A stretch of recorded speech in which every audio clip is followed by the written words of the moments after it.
Hi friends, welcome to my YouTube channel Sanjay academy. कैसे हैं आप सभी लोग। आज हम लोग जानेंगे कि सीटेट में हमको कौन सी लैंग्वेज लेनी चाहिए, इंग्लिश लेनी चाहिए या संस्कृत लेनी चाहिए। तब आराम से वीडियो को देखिएगा। और जो आपके फार्म जो हैं वो भरे जाने लगे हैं 17 सितंबर से ही और 16 अक्टूबर तक भरे जाएंगे।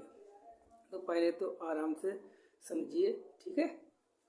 फिर जो भी आपको समझ में आए, अच्छा लगे, चाहे तो आप संस्कृत लेना या इंग्लिश लेना। पहले समझते हैं। देखिए सीटेट में जो होती है, जैसा कि आप जानते हैं, पेपर फर्स्ट और पेपर सेकंड दो पेपर होते हैं। दोनों पेपरों में दो दो हमको लैंग्वेज जो होती है लेना कंपलसरी होता है। जो पहली लैंग्वेज हमारी होती है वो जनरली हम लोग अपनी मातृभाषा को लेते हैं। जैसे हमारी मातृभाषा हिंदी है तो हमने हिंदी को लिया था, ठीक है। तो इस पर तो कोई डाउट नहीं होना चाहिए। और जो आपकी मातृभाषा पहली लैंग्वेज जो भी लेंगे उसी लैंग्वेज में पेपर छप के आएगा, आपको मिलेगा सर। जैसे मान लीजिए आपने अगर तमिल ली है तो पूरा पेपर तमिल और इंग्लिश में ही आएगा। अगर आपने तेलुगु ली है तो आपको जो सीटेट का पेपर मिलेगा तो तेलुगु और इंग्लिश में मिलेगा, ठीक है। अगर आपने हिंदी ली है फर्स्ट भाषा तब हिंदी और इंग्लिश में आपको पेपर मिलने वाला है।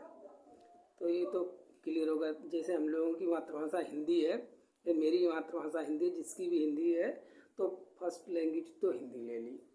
सेकेंड लैंग्वेज के रूप में आज हम लोग बात करेंगे कि संस्कृत लें या इंग्लिश लें, ठीक है। मेनली हम लोग इसके ऊपर डिस्कस करने वाले हैं। देखिए दोनों लैंग्वेज के बारे में आपको मैं बता दूंगा कि इंग्लिश और संस्कृत की दोनों की अपनी स्ट्रेंथ क्या, दोनों की अपनी वीकनेस क्या। तो पहले हम बात करते हैं संस्कृत के ऊपर, ठीक है। देखिए अगर यूपी टेट का पेपर होता आपका होने वाला तब मैं आपसे कहता कि आपको संस्कृत लैंग्वेज लेनी चाहिए। क्यों? क्योंकि यूपी टेट में जो है फैक्चुअल क्वेश्चन पूछे जाते हैं और इस संस्कृत को लेने से आपकी जो है हिंदी तैयार हो जाती है। हिंदी की ग्रामर आप बिल्कुल भी अगर नहीं पढ़ेंगे तब भी हो जाएगी अगर आपने संस्कृत की ग्रामर को पढ़ा है। मैंने भी ऐसा किया था।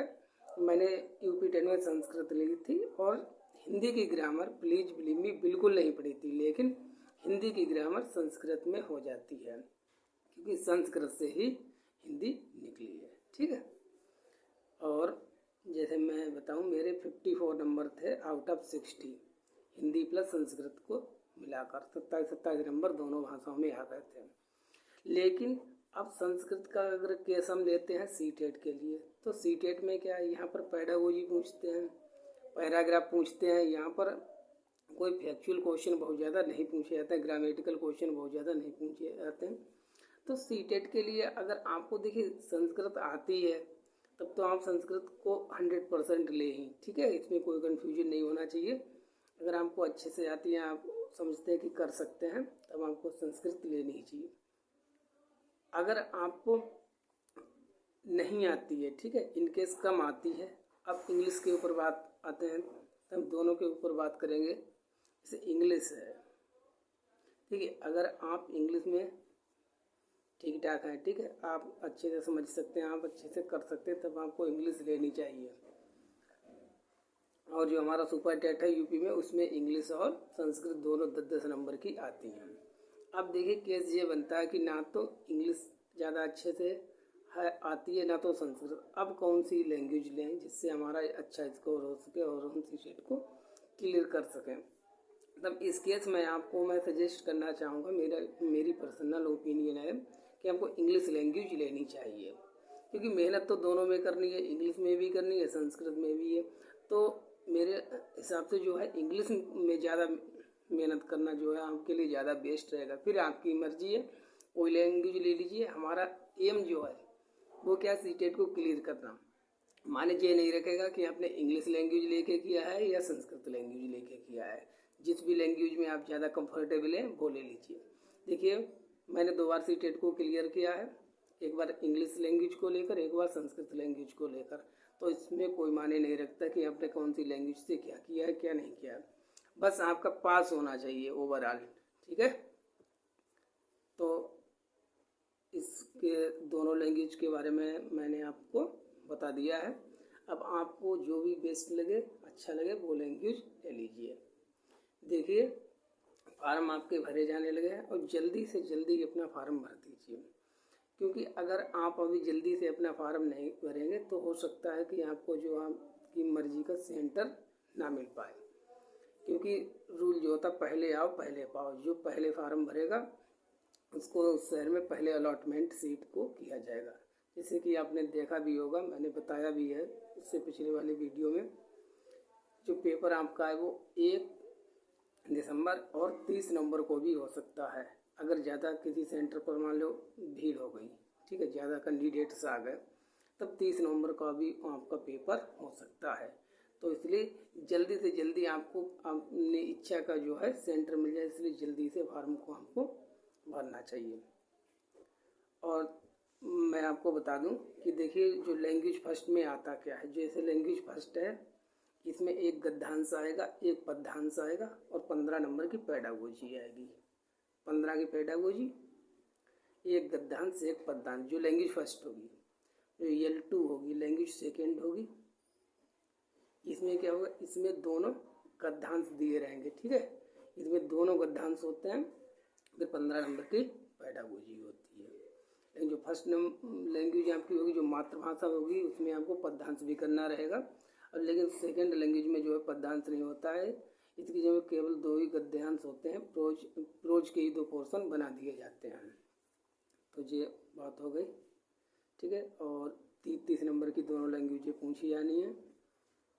और आप कितनी लैंग्वेजें ले सकते हैं, आप जो भी संविधान की 8वीं अनुसूची में 22 भाषाएं हैं, उनमें से आप कोई भी भाषा को चूज कर सकते हैं।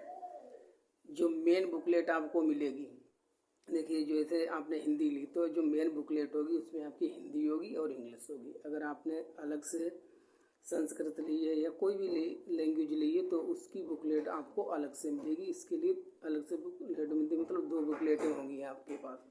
जो इंग्लिश होती है वो मेन बुकलेट में ही शामिल होती है, ठीक है। चलिए वीडियो को कंप्लीट करते हैं। देखिए इजी और टफनेस पर मत जाइए, दोनों लैंग्वेजें इजी है, दोनों टफ है। अगर आपको आती है तब इजी है, नहीं आती है तो टफ है। किसी के बहुत ज़्यादा कहने में बहकाने में आके मत लेना, अपने आप से सोच लीजिए, समझ लीजिए, आराम से एनालिसिस कर लीजिए। और ज़्यादा अगर आपको एनालिसिस करना है, अपने आप को चेक करना है, तो मैं आपको एक ट्रिक बता रहा हूँ। Previous year question paper download कर लीजिए और दोनों लैंग्वेज के लगा के देख लीजिए।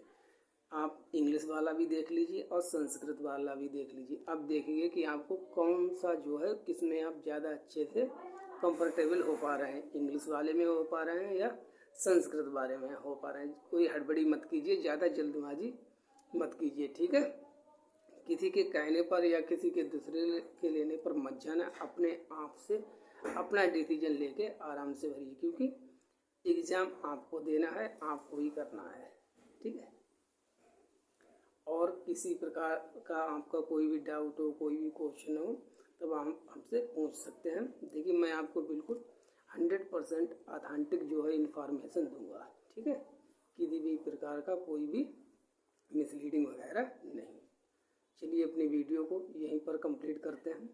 देखिए हम लोग जल्दी ही क्लासों को करने वाले हैं। इससे पहले भी सीटेट जुलाई हुआ था, उसमें हमने पढ़ाया था, बहुत अच्छा रिजल्ट भी गया, जो भी कैंडिडेट हमसे जुड़े हुए थे।